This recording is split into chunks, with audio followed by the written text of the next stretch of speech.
بسم اللہ الرحمن الرحیم۔ السلام علیکم ناظرین، جیسے کہ جون کا مہینہ سٹارٹ ہو گیا ہے اور جون کا مہینہ سٹارٹ ہوتا ہے تو جون اپنے ساتھ گرمی تو لے کر آتا ہی ہے، لیکن اس کے ساتھ ایک اہم چیز جس کا تعلق ہماری معیشت سے ہے وہ ہے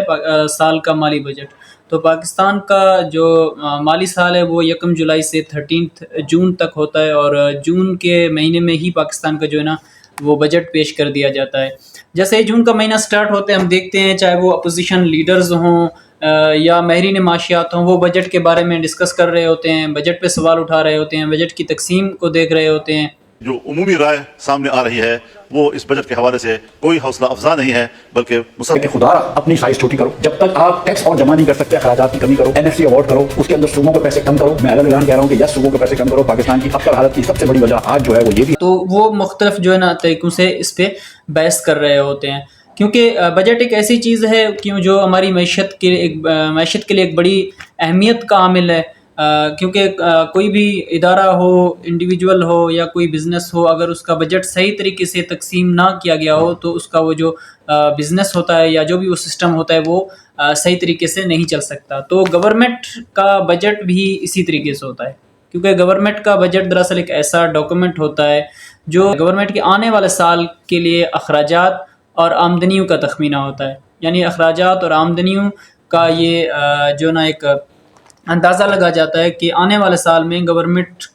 کن کن سیکٹرز میں جو نا اخراجات کرے گی، اور اس اخراجات کو پورا کرنے کے لیے جو پیسے ضرورت ہوں گے وہ گورنمنٹ کہاں سے لائے گی۔ تو بجٹ کی 3 مین ٹائپس آ جاتی ہیں: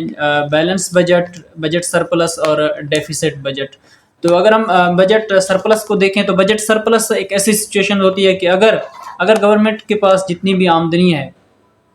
جو اس کے پاس جتنے بھی پیسے ہیں، یاد رکھیں کہ جو ریونیو کلیکٹ کرنے کا جو ایک ذریعہ ہوتا ہے وہ ٹیکسز ہوتے ہیں اور نان ٹیکسز ہوتے ہیں، اور یہ federal board of the revenue FBR کی یہ رسپانسبلٹی ہوتی ہے ٹیکسز کلیکٹ کرنا۔ اگر وہ جتنے بھی ٹیکسز گورنمنٹ نے کلیکٹ کیے ہیں یا گورنمنٹ کے پاس جتنی بھی اس وقت آمدنی موجود ہوتی ہے، وہ آمدنی اگر گورنمنٹ کے ٹوٹل جو اخراجات کرنے جا رہی ہے ان سے زیادہ ہو جائے تو اسے بجٹ سرپلس کہتے ہیں۔ اور یہ کہا جاتا ہے کہ اگر جس گورنمنٹ کا جو بجٹ سرپلس میں چلا جاتا ہے تو یہ ایک صحیح طریقہ کنسیڈر نہیں کیا جاتا، کیونکہ ظاہر سی بات ہے اگر بجٹ سرپلس میں چلا گیا تو اس کا مطلب ہے کہ گورنمنٹ اخراجات کو کم کر رہی ہے۔ اور دوسرا ہوتا ہے کہ بجٹ ڈیفیسٹ ایک ایسی سچویشن ہوتی ہے جس میں اگر گورنمنٹ کی جو آمدنی ہے وہ اس کے ٹوٹل اخراجات سے کم ہو جائے تو اسے بجٹ ڈیفیسٹ کہتے ہیں، یعنی بجٹ کا خسارہ۔ اور تیسری جو اس کی ٹائپس ہوتی ہے وہ بیلنس بجٹ ہوتا ہے، جس میں دونوں سائڈز ایکول ہو جاتی ہیں، یعنی کہ ٹوٹل جو اخراجات ہوتے ہیں وہ ٹوٹل آمدنی کے برابر۔ مزید اگر ہم دیکھیں کہ اس کا پروسیس کیا ہے، کہ اس کے پروسیس میں چند سٹیجز شامل ہوتی ہے، جیسے کہ اس کا جو مین رسپانسبل ہوتا ہے بجٹ بنانے کا وہ منسٹری آف دی فائنانس ہوتا ہے۔ منسٹری آف دی فائنانس یہ پلاننگ کرتا ہے کہ اس نے کن کن جو ہے نا سیکٹرز میں اخراجات کرنے ہیں، اور فرسٹ جو سٹیج ہوتی ہے یہ ہوتا ہے کہ منسٹری آف دی فائنانس کی طرف سے ایک ڈاکومنٹ جاری کیا جاتا ہے جسے بجٹ کال سرکولر کہتے ہیں۔ اس بجٹ کال سرکولرز میں یہ ہوتا ہے کہ اس میں اس ادارے کی طرف سے گائیڈ لائنز ہوتی ہے اس تمام ڈویژنز اور ان تمام ڈپارٹمنٹس کے لیے کہ میرے پاس بھائی اتنے جو ہے نا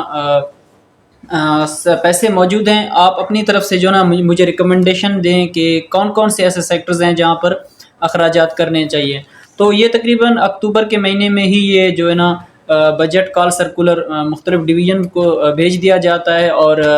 نومبر سے لے کر فیبروری تک وہ جو ڈپارٹمنٹس ہوتے ہیں جو ڈویژنز ہوتی ہیں وہ جو ہے نا اپنا پروپوزل بنا کے دوبارہ منسٹری آف دی فائنانس کو سے بھیجتے ہیں، اور منسٹری آف دی فائنانس جو ہے نا مارچ سے اپریل تک اس سب کا ریویو کرتی ہے، کیونکہ ایک سالانہ اینول پلان ایکشن کمیٹی بیٹھتی ہے، اور اس کمیٹی کو ڈائریکٹ جو ہے نا پرائم منسٹر بھی ہیڈ کرتا ہے۔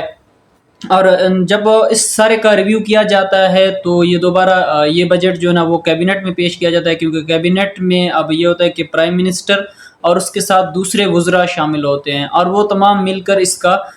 ریویو کرتے ہیں۔ اس ریویو میں یہ ہوتا ہے کہ تقریباً یہ جون کے پہلے جو 2 ہفتے ہیں انہی کے اندر یہ 12 سے 17 دن کے اندر جو ہے نا یہ پروسیس مکمل ہو جاتا ہے۔ جب ان کی طرف سے یہ پروسیس مکمل ہو جاتا ہے تو پھر آگے یہ ہوتا ہے کہ no it's the responsibility of دی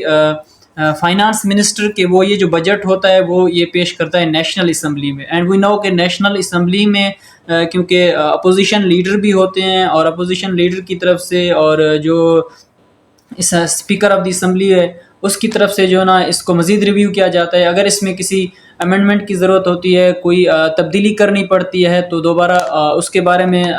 بحث کی جاتی ہے, اس پہ سوال کیا جاتا ہے. تو نیشنل اسمبلی کا یہ پروسیس مکمل ہونے کے بعد آخری سٹیج یہ ہوتی ہے کہ اس بجٹ کو بھیجا جاتا ہے ملک کے صدر کے پاس. اب ملک کے صدر جو صدر ہے اس کے پاس ٹائم ہوتا ہے کہ بھائی 1 جولائی تک جو ہے نا وہ بجٹ کو ریویو کرے اور اس کو جو ہے نا اس کا اپروول دے دے. اب جب 1 جولائی کو اپروول مل جاتا ہے اس بجٹ کا, یعنی کہ جو صدر ہوتا ہے وہ اس کا اپروول دے دیتا ہے, تو اس کے بعد یہ بجٹ ایک لا بن جاتا ہے. یعنی کہ اب اس کی امپلیمنٹیشن کی سٹیج شروع ہو جاتی ہے کہ بھائی اب یہ بجٹ بن گئے, اب ان کو ان سیکٹر پہ جو نا اخراجات کرنے ہیں اور وہ جو تمام سیکٹرز ہوتے ہیں ان کو جو ہے نا فنڈ تقسیم کر دیا جاتا ہے. اب ان سیکٹر کی یہ ذمہ داری ہوتی ہے کہ وہ یہ اخراجات کرنے کے بعد اپنی ایک رپورٹ دوبارہ منسٹری آف دی فائنانس کو دیتے ہیں, اور اس کے بعد اس کی ایڈیٹنگ کا پروسیس ہوتا ہے. ایڈیٹنگ میں یہ ہوتا ہے کہ accountant general of the Pakistan جو ہے نا وہ اس کا رسپانسبل ہوتا ہے کہ وہ اس کی آڈیٹنگ کا پروسیس چیک کرے کہ بھائی واقعی ہی جو پیسے دیے گئے ہیں کیا وہ ان جگہوں پر خرچ کیے گئے ہیں یا بس ہڑپی ہو گئے. تو یہ تھا بجٹ کا جو ہے نا ایک اوور ویو کہ بجٹ کیسے بنتا ہے, اس کی کیا ٹائپس تھی اور اس میں کون سے ادارے شامل تھے. لیکن یہاں پر ایک مین کوسچن ایک اور ریز ہوتا ہے کہ اگر گورنمنٹ کے پاس آمدنی نہ ہو تو پھر وہ کیا کرتی ہے. تو ناظرین یہاں پر ایک اہم چیز یہ ہوتی ہے کہ